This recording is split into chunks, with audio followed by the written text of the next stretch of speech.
What's up, Bulls Nation? It's the Bloody Horns podcast. I'm your host, Justin, here to give you 5 keys to the Bulls getting a win tonight. We got the Philadelphia 76ers, traditionally a tough matchup for the Chicago Bulls, but there's 5 ways I think we can win this game.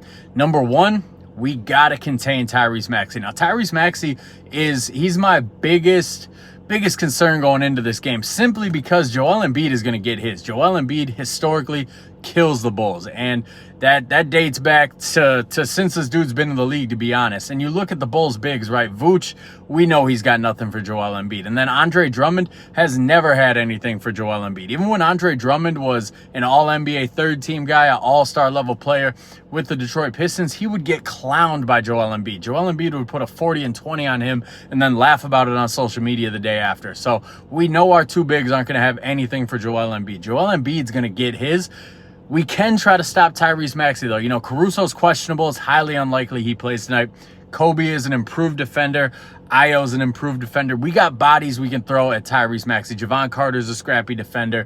Patrick Williams has length. Torrey Craig has length. We got bodies we can throw at Tyrese Maxey. We can try to slow him down. So that's my point number 1. We got to contain Tyrese Maxey. If we can slow down Tyrese Maxey, we can slow down the Philadelphia 76ers. Point number 2, we got to close out on their shooters. You look at their roster, it doesn't look like it's really full of shooters, but I promise you it is. Melton's averaging 6 threes a game this year, 6 3-point attempts a game, that is.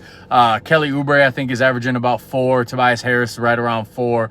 Batum, he's averaging 2 or 3 a game. And these guys are all 35% or higher shooters. Obviously, Tyrese Maxey, Joel Embiid are threats from 3 too. We have to run their shooters off of that 3-point line. They're not great athletes. Kelly Oubre is a pretty solid athlete, but you take him out of the mix, him and Maxey out of the mix, the rest of their guys, they're not great athletes. So if you run them off the line, chances are they're not really going to be finishing at the rim.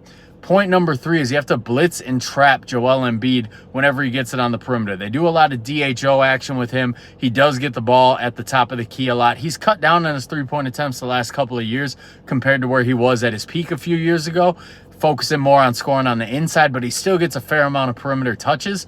And the thing is, the dude is not good with the ball. He's averaging almost 4 turnovers a game. So if you can blitz him, you can trap him, you can put him under pressure. When he's in those high post areas, he's at the top of the key, he's above the 3-point line. If you can force turnovers out of this guy, if you can get him, he's averaging 4 a game right now. If you can get him turning it over 5-6 times this game, you can get out on the break. You can do a lot more in the open court in the game. Point number 4, Kobe White. He has to hit 15 field goal attempts or more. Now, in the month of December, we played 7 games, 26, 6 and 6, shooting 52% on 17 shots a game. So Kobe most likely is going to get that 15. Really, I should have bumped this number up to 20. The more Kobe shoots, the better off the Bulls are.